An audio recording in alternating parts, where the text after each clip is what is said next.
Well, April is Stress Awareness Month, and sometimes part of what's stressing people out is trying to find a way to not be stressed and instead be truly happy. The pursuit of happiness. Well, in her new book, This Book Won't Make You Happy, psychotherapist Niro Feliciano says there's something much more achievable and equally satisfying: contentment. Contentment is closer than you think. It's in the things that really matter, the small things. The things that you're going to look back on one day and wish you did more of. Oh, we're so good to have you here on this Monday, Niro. Nice to see you as always. And congrats on your book, by the way.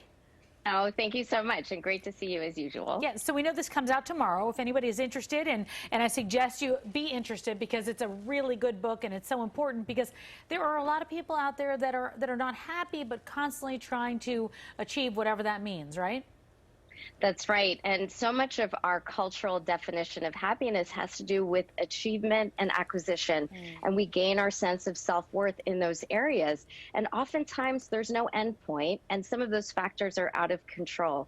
But with contentment, we find practices that actually are more fulfilling and more sustainable over long term, and really are based on you and your life, not a comparison culture that so many of us get sucked into, especially with social media. So you touched on it briefly right there, but what is really the difference between happiness and contentment? That's a good question. So what I say in the book is, if happiness is having everything you want, contentment is wanting everything that you have, all these good things that already are present in our life. And contentment really is the ability to be satisfied with who you are, what you have, and where you are. And you actually have to practice that. It's not a natural way of looking at life, especially with all the factors in our culture that move us away from contentment. Right. Well, certainly we're always looking at what's next, right, instead of what's going on in this moment. So does contentment mean settling for less than you want? No, absolutely not. It's just turning your lens to the things that are good already. And I believe in goals. I think we need to have goals to move forward towards the things that are important to us, the things that we do want to achieve. But we have to balance that with being present in the here and now and what is already working for us. And in the practices that I talk about in the book, it actually reduces stress, gives us more mental clarity. So we actually get to those goals faster than if we weren't attuned to some of those things. It feels like happiness is more of a state of mind, where contentment is a state of being. But you're not always happy. So can a person who's actually going through some challenges and difficulties still find that contentment? Yes, and that too is a great question. And what I found in writing this book, because I wrote it during the pandemic, these practices worked for people in the midst of COVID, one of the most challenging times in our lives. And I think if these people could find contentment at that point in their life, they really do work. And especially if you are of more a negative mindset, a worst case scenario person, we can neurobiologically change our perspective by engaging in some of these practices, gratitude being one of them.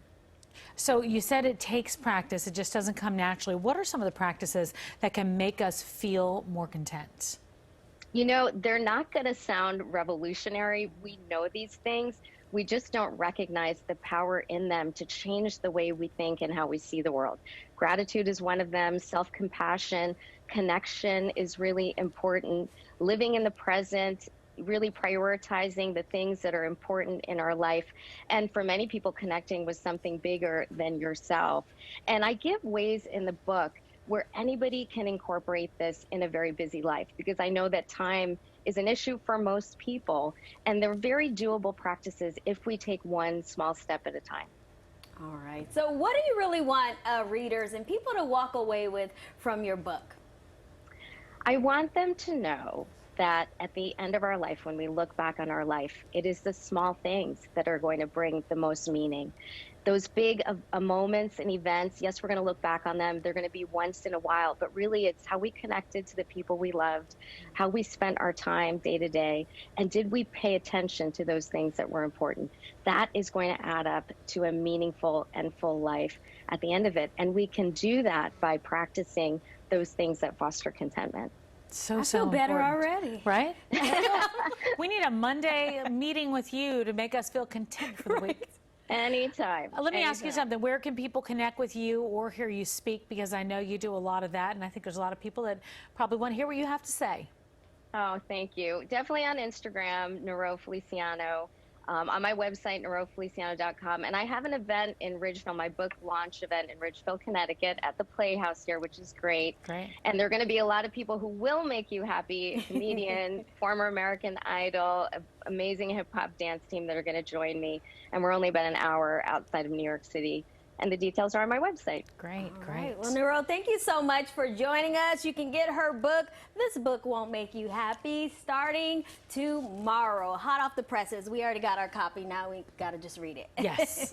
Thank All you right. so much. Thank and I will you. say, seeing you always does make me happy. Aw, we like that. Thank you so you. much. Thank Good to you. have you. You too. All right, Mr. G, seeing you makes us happy. Is that right? But seeing Warm sunshine would make days.